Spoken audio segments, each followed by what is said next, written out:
Hi everyone, welcome back to another episode of Banking and Crypto Guide.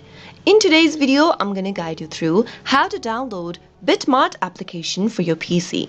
Watch the video till the end and don't forget to subscribe to our channel if you've not yet. Also, press the notification bell icon so that you'll never miss another upcoming upload from us. To download Bitmart application on your PC, you'll need to first download an Android emulator.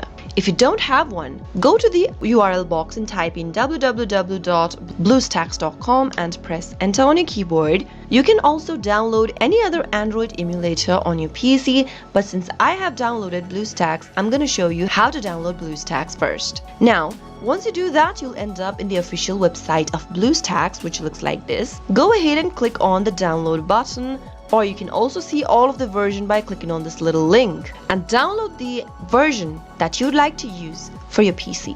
Once you have the Android emulator for yourself, launch it open and click open Google Play option.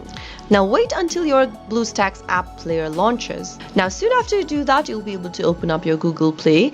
You'll need to enter your Google account's credential to reach to this page if you are using BlueStacks Android emulator for the first time. Go to the search box at the top and type in Bitmart and search. Now you'll be able to find the application displayed in the search result. Click the install button in green right next to the app to start downloading your Bitmart application. Wait until the application gets downloaded and installed on your PC, which is a quick process. Once the application is installed and ready for use, click the open button to launch the app open. Now that's how you can easily download Bitmart application for your PC. Simply go ahead and log into an existing account or create a new account by clicking on Get Started, and that's how it is done. I hope you found the video to be helpful. If it was, go ahead and give us a thumbs up. I'll be back soon with more videos like this. Thank you for watching.